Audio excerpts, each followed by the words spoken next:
What's up everybody, welcome back to the channel. Today I am covering a very highly requested video since the release of the brand new Incarnon weapons yesterday, the combination of Kullervo with the Destreza Prime.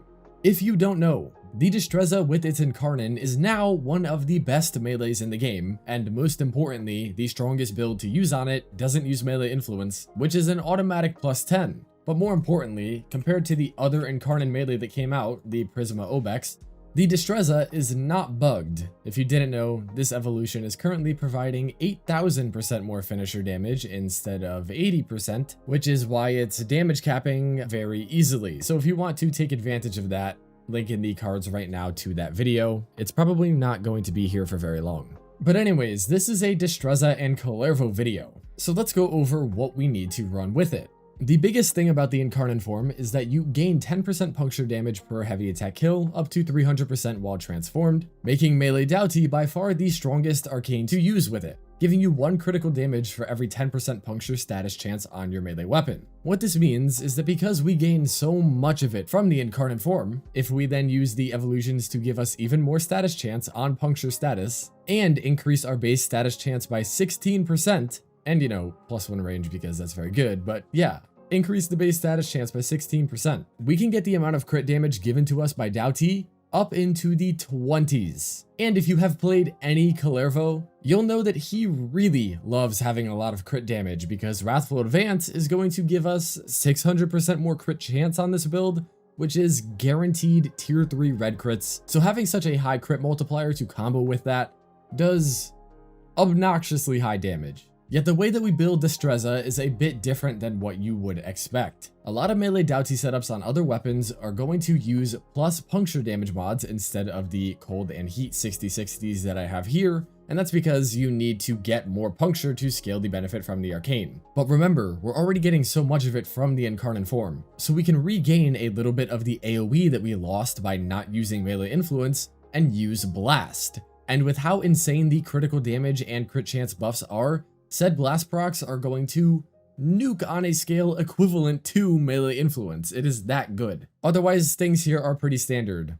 More range, crit chance, crit damage, status chance, status damage, more status chance. This one is absolutely necessary to scale melee Doughty. And while you could use Organ Shatter here for even more crit damage, I find that we are already overkilling enemies so aggressively that being able to hit more enemies per swing is a better scaler on our damage. Also, the mod that you decide to use for Tennokai is really up to you. Probably you should be using Dreamer's Wrath. More crit damage on our Tennokai attacks, which for the Destreza are incredibly strong. The build that I'm using right now is using Condition Overload, and we gain all of these statuses from a Deriga companion, which I don't have right now, but I'll just show you what it looks like even without using Kullervo. Charge the Incarnon form, you'll see that the heavy attack is crazy powerful, one-tapping all of the enemies very easily. I think that this weapon is much better built as a light attack spam with Tennokai heavies. But let me show you what it looks like if you add Wrathful Advance into the mix here. Yeah. It's pretty crazy. And you know what, just for fun, we are going to trade these guys out for a big old group of Eximus units. And activate Xata's Whisper, our helmet ability.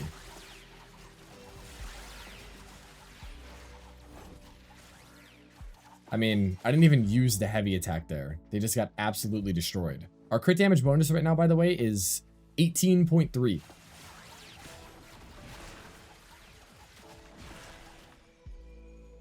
This melee is so disgusting. To explain what is going on with Kullervo, let me go over all of his abilities briefly. Wrathful Advance is a teleport. If you go into your invert tap hold section for your abilities, you can come over here to Kullervo and invert this, so that now every time you tap the ability key, you just teleport to where you are looking, as long as you have enough range. If you don't have a ton of range, you will teleport as far in that direction as you can. After executing this teleport, you gain a flat melee critical chance bonus for a decent duration. And when I say flat, I mean that is genuinely 596% more crit added onto your melee just for doing the teleport. Which, yeah, it does work on enemies. I'll just demonstrate real quick. You will just automatically execute a heavy attack on them when you do that.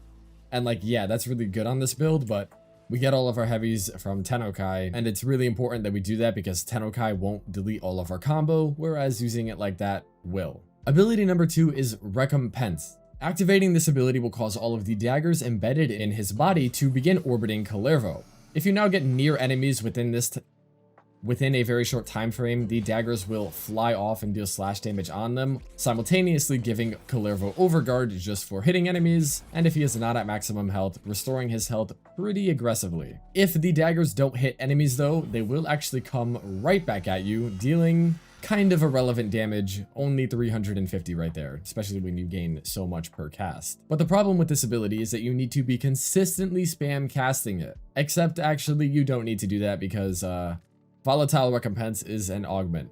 This literally just makes this ability work on a duration. The whole blast damage thing is completely pointless. If I now go near these enemies, the daggers will all fly off, but then I will generate more daggers and they will fly off still. So they will continue to generate overguard for me without me having to do anything. And because overguard gives you a 0.5 second invulnerability gate, yeah, this ability with the augment kind of just makes you immortal. Not even kind of, it just does. Collective Curse is a very powerful ability, allowing you to chain enemies together and have them all take damage that you deal to one enemy, while spread across all chained enemies. But the thing about most melee Kullervo builds is that this effect isn't really that useful. There are some very powerful and cool things you can do with it relative to snipers, which I do have a very nicely made video on right here, but melee Kullervo does not concern himself with this ability. And the same goes for Storm of Ukko. They don't even need to show us the ability preview for it, because on the actual build, we are using Xata's Whisper. Now, there is a very important reason we are doing this. It's not just random. Xata's has a very unique synergy with the Blast status, which allows it to become significantly stronger than it is without it. To explain it as simply as possible, Xata's will duplicate every single instance of damage that you deal, and the same goes for the Blast status. But for whatever reason, the duplication of the explosion that happens when you either kill an enemy or hit 10 blast stacks scales off of elemental damage, whereas the normal explosion, the non-Xata's one to be exact, doesn't. And that is a big hindrance to Blast. It means that no matter how much heat or cold we put on this melee, it won't increase the damage of it.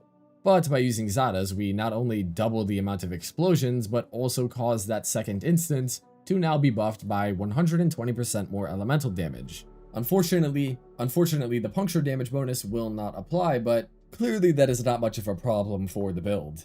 For the Kullervo build, running Corrosive Projection is a 1.6 times damage multiplier against all enemies, assuming they don't have any of their armor stripped, which none of our kit does that, and while sure, our Deriga might be applying corrosive to them, might apply some corrosive to them, this is a very important mod to use on this build. Stats wise, we are pushing all in on duration and strength. We do not need our ability range to be exactly positive, but using stretch is important here to increase the radius on Recompense to 6.32 meters. This build doesn't suffer as much as other melee influence builds because you won't be killing enemies that are that far away from you all the time, and seeing as Destreza has a 6.5 meter range, you will be able to proc this very consistently. Ability strength scales the critical chance provided by Wrathful Advance, the amount of overguard and the overguard cap given by Recompense, the damage redirection here, but we don't care about that. And then very importantly, the extra damage from Xata's Whisper, getting it very, very close to that 100%. Arcane Strike gives us all the attack speed that we need on the melee.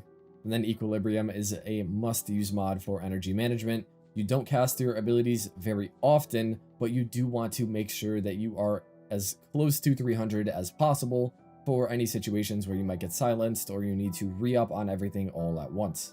Helping with that is a Tau Forged Azure Archon Shard for more energy max, and then 2 casting speed shards are, in my opinion, kind of mandatory on every warframe. There is barely any characters in the game that I play who don't use these, so not shocked to see them here. For your companion, if you combined Manifold Bond with Arc Coil, you will be able to trigger all of these statuses you have modded onto your companion's weapon with said ability. The weapon you should use is the Volklock with this setup right here. I have not forward mine all the way, but I do just recommend tossing in the electric mod. Yeah, where is it? High voltage. Just throw that in right here for an increase in the status chance. The reason we use that is so we can trigger Tenacious Bond. Momentous Bond will allow us to add even more elemental statuses to said weapon for our coil to give us even more damage from Condition Overload. And Loki, I don't know why I have this on here. Coolant League, yeah, use this mod. This also allows you to trigger cold on enemies innately without needing to kill Eximus units, giving us another condition overload status. Also, wait, I'm just now remembering why I have this mod on here, because that allows us to go over to Kullervo, and that mod can trigger Archon stretch, so we can use this. Holy, people who don't watch the full video are gonna miss this crazy tip that completely breaks the build. Otherwise though, the Volatile will allow you to build up your combo incredibly quickly for the Destreza.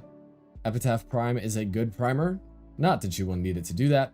And the Naramon is great for any melee setup, allowing us to maintain our combo between engagements. That wraps up everything I have to show you. Just poke the camera with this sword real quick. I hope you enjoyed this one. I have some very fun gameplay coming up. Just hitting those tier 3 red crits very consistently is not much more satisfying than that. But yeah, Kullervo with the Destreza is, as expected, really strong. I'll see you all very soon. Thank you for watching. Peace.